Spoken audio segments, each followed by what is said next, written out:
One of the most impactful changes this year was creating themes for each of the 4 areas and asking partners to design their experience with one of those pillars in mind. Welcome to the Convene podcast. I'm your host, Magdalena Atanassova, Digital Media Editor of Convene. It's a pleasure to bring you another episode from Season 3 as we offer an exclusive behind-the-scenes glimpse into Convening Leaders 2024 held in sunny San Diego this January. This episode is brought to you by Visit Kingston. Jennifer Bishop and I discussed the intricacies of the district, what proved to be the heart of the event. She shares details about the concept, how to engage with sponsors, and some ideas on how this concept will change in the future. Enjoy the episode. Hi, Jen, and welcome to the Convene podcast. It's a pleasure to have you as part of this very special season dedicated to convening leaders. Let's start with some introductions. Can you introduce yourself to our listeners and share more about your background as well as your responsibilities during the event? Okay, my name is Jennifer Bishop. I'm one of the strategic directors on the business development team, and I also oversee our account management team with my counterpart, Maggie Simkin. I've worked at Pcma for 19 years, and I've always been involved with the partnership program, but my role has evolved. I used to be responsible for fulfillment and basically ensuring that all contract deliverables were met for our partners and sponsors.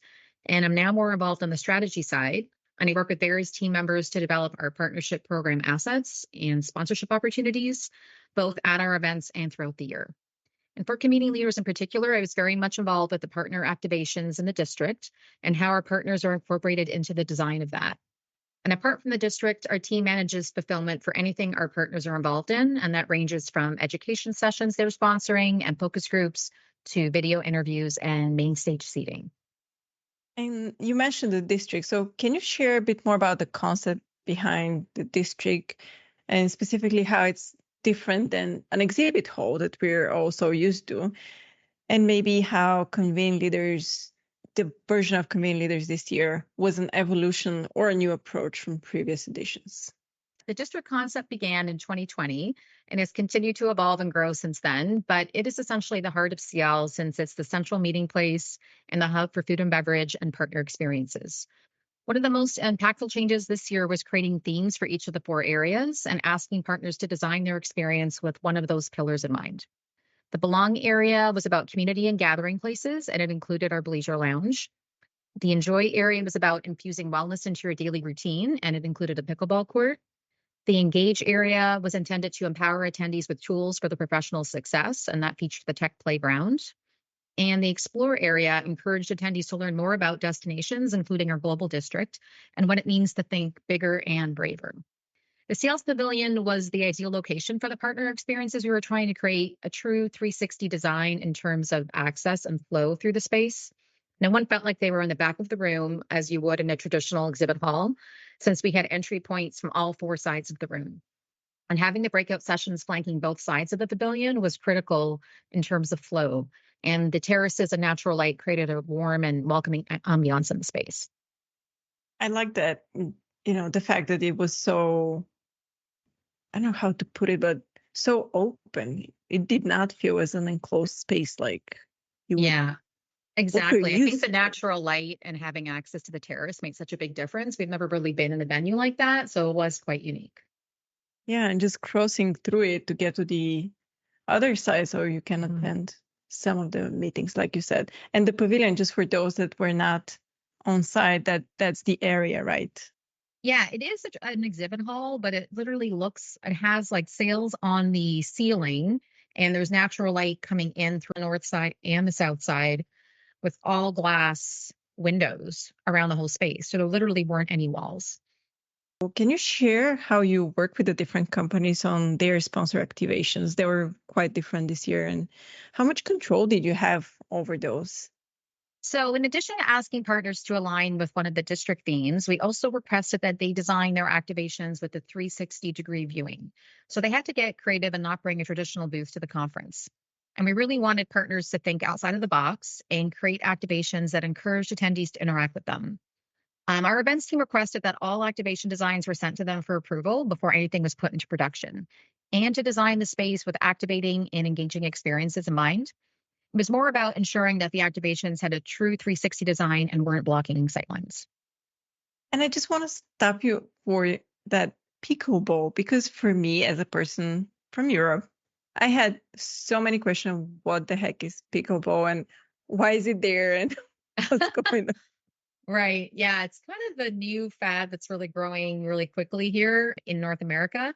And I think that was just a way to bring in the activity and the wellness aspect to that area of the district. People just kind of want to break and they want to move because at a conference, you're usually sitting down and you're, just still. And this was just about taking a little break, having a quick moment of exercise and just opening up your mind. And of course, we had some fun competitions, as you probably saw with Sheriff and the chair of Yeah. our board, or the incoming chair. So it was a lot of fun. And pickleball is like tennis, but it's like in a small field. I don't know even how to Yeah, explain I've it to never played, to people. be honest. I know, it is similar to tennis, but there are some differences. But it can be contained. And the interesting thing is Seattle sponsored it, and apparently is the home of pickleball where it all began. So they want to do that again during Business Events Industry Week. So it might be a growing thing you see at our events. I love that. We can popularize an actual sport at Right. our events. That would be quite fun. A word from our sponsor. Why plan a business event in Kingston, Ontario? Because it's easy to get to and walkable, and for all there is to see, do, and taste. So you save more, connect more, and experience more while you're there. For board meetings, sales retreats, and team building, plan your business event in Kingston. Learn more at visitkingston.ca/meetinkingston. Now back to the program. How did you manage to run the district before and during the event? You already mentioned that all designs needed to be approved, but what else did it entail? So our department worked closely with the events and education team for months leading up to CL on the design and how to incorporate our partners, as well as the logistics involved in bringing that to life. We also plan a site visit with our partners in the spring so they can walk the space with us and get a first look at the design and themes for the conference. Our account team does an amazing job liaising with our partners and vendors, and there's a lot of detail and attention that goes into that, from sharing guidelines to requesting preferred placements and trying to ensure that everyone is happy with their location. And during the event, our team was actively checking in on partners during setup to ensure everything was going smoothly. We also made a point of walking through the space throughout the conference, particularly during planned activity times. And how did you balance giving sponsoring organizations the chance to unleash their creativity with what can reasonably be accommodated in the space? Did you have a chance where they wanted to go much more wild than, you could actually have them do on site? There were certain restrictions, like keeping the height of their activations to 14 feet, and anything over that would have to be placed around the periphery of the pavilion so they didn't block other activations. We didn't allow for any rigging because we didn't want it to look like a trade show. So the only other restriction was not having amplified sound if they were planning on music in their space. So we learned from past years that attendees found the loud music to be disruptive, especially if education sessions or meetings were taking place around them. So many examples come to mind. Right. And how did you work on ensuring there is a good mix of variety of sponsors and activations? So, since we work so closely with our partners on what they're planning and designing, we're able to share what else is happening in the adjacent spaces. So, there isn't too much duplication. The partners like to be original and they all did something unique, which was great. And the partners actually really stepped it up this year in terms of creating engaging experiences. And it was evident with the lines and the traffic that the attendees also enjoyed the activations. We saw everything from pop up shops and markets to cooking demonstrations and oxygen bars, personalized shirts and bags, tarot card readings. The list goes on and on. Did you offer any innovative sponsorship packages to those companies that took part? Yeah, so all partners with an activation in the district received a landing page in the Swap Card app and the digital platform to promote what they were planning. So they were able to manage the design of the page, add videos, banners, resources, and a list of staff members who would be attending. And the app also included a lead retrieval feature this year so they could scan attendee badges and it generated a report in real time. Do you have numbers from those reports that maybe you can speak on? Not specific. I know partners did say, though, like a lot of them about their overall experience, that they had like triple the amount of traffic in their space. And in the past, they were able to rent like an actual badge scanner, like a device. But this was great because everyone in the activation was able to just use their phone in the app and it could scan people as they came in. So I think it just gave them multiple opportunities to make sure that everybody was captured versus having one person hold a scanner. Yeah, that's great. And if you had a chance, what would you do differently? I think the most common area for improvement we heard from partners was to add more seating for meal functions. It's an interesting balance to set enough space for the partner activations and what we're designing, but also accommodate seating and food stations.